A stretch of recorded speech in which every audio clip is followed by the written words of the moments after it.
मागणी केली काय निर्णय?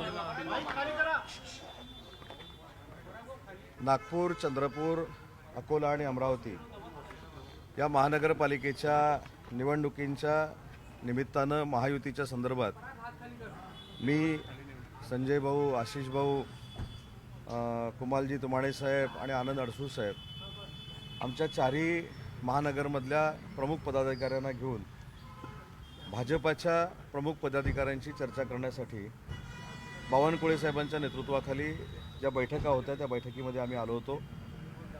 चारही महानगरपालिकेमध्ये अतिशय युतीच्या बाबतीमध्ये सकारात्मक चर्चा झाली. चारही महानगरपालिकांमध्ये युती करूनच लढण्याचं आज निश्चित करण्यात आलेलं आहे. त्याच्यामध्ये अकोला असेल, अमरावती असेल, चंद्रपूर असेल, नागपूर असेल, या चारही महानगरपालिकेमध्ये शिवसेनेचा मान सन्मान हा ठेवला जाईल अशा पद्धतीचं आश्वासन देखील माननीय बावनकुळे साहेबांनी दिलेलं आहे.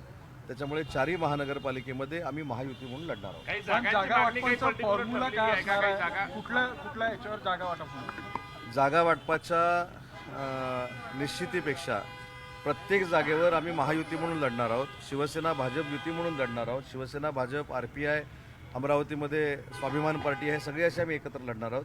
त्याच्यामुळं उमेदवारांच्या याद्या जाहीर झाल्यानंतर आपल्या लक्षात येईल की शिवसेनेला किती जागा मिळालेल्या आहेत, भाजपाला किती जागा मिळालेल्या आहेत आणि आमच्या मित्रपक्षाला किती जागा मिळाल्या आहेत. राष्ट्रवादीबाबत काही निर्णय झालेला का? राष्ट्रवादी काँग्रेस पार्टी देखील आमच्या समवेत आहे. साहेब, नागपूरचं जर उदाहरण घेतलं तर सन्मानजनक जागा म्हणजे एकूण किती जागा असं तुम्हाला वाटतं आणि याद्या साधारणपर्यंत कधी जाईल? आम्ही आमचा प्रस्ताव जो बावनकुळे साहेबांकडे दिला त्याला आम्हाला सकारात्मक प्रतिसाद मिळालेला आहे. उमेदवार ज्यावेळी यादी सकट जाहीर होतील त्यावेळी नागपूरला देखील किती जागा आपल्याला मिळालेल्या आहेत हे आपल्याला कळतील. राष्ट्रवादीबाबत आपण बोललात, पण राष्ट्रवादी म्हणजे कुठे राष्ट्रवादी सोबत राहणार आहे? चारीपैकी काही ठिकाणी राष्ट्रवादी काँग्रेस पार्टीबरोबर चर्चा झालेली आहे, ती सकारात्मक झाली. ज्या ठिकाणी राहिली ती या 2 दिवसात होईल. कोणत्या ठिकाणी राष्ट्रवादी सोबत नेमकं चित्र? 4 पैकी 2 ठिकाणी. कोणते? 4 पैकी 2. 4 पैकी 2. 2 आकडी संख्या असेल, 1 आकडी संख्या आहे. कशाबद्दल? 2 आकडी संख्या असेल, 1 आकडी संख्या.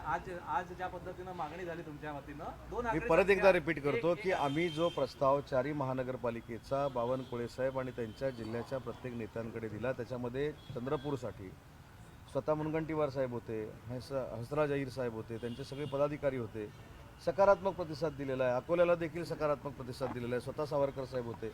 अमरावतीमध्ये देखील नवनीत राणा मॅडम होत्या, त्यांचे पदाधिकारी होते, त्यांनी देखील सकारात्मक निर्णय दिलेला आहे. आणि आता आम्ही ही चर्चा झाल्यानंतर गडकरी साहेबांना भेटायला निघालेलो आहे आणि त्यांचा आशीर्वाद घ्यायला निघालेलो आहे. स्थानिक पदाधिकाऱ्यांनी नागपूरमध्ये 15% जागेची मागणी केली, त्याला भाजपने विरोध केलेला होता. तर काही टक्केवारी संदर्भात ही टक्केवारी कुठची सूत्र तुम्हाला सांगतात मला माहीत नाही. मी एवढं नाही, आमचे पदाधिकारी हे पक्षाशी चर्चा केल्यानंतरच खरं तर बोलले पाहिजे. तुमच्याशी त्यांनी काय चर्चा केली मला माहीत नाही. या विदर्भाची जबाबदारी पूर्ण संजय राठोड साहेब आणि आशिष जयस्वाल साहेबांबरोबर मंत्री म्हणून आहे. त्याच्यामध्ये तुमाणे साहेब आहेत, आमचे नरेंद्र बोंडेकर साहेब आहेत.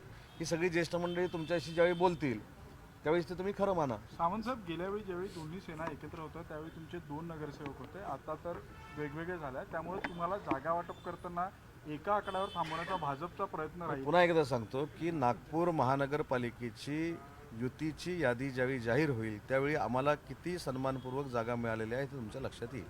धन्यवाद. म्हणजे 10 ते 12 जागांची चर्चा, चित्र समोर येत असल्याची चर्चा आहे. माझं म्हणणं अजून जाऊ देत ना 2-3 दिवस.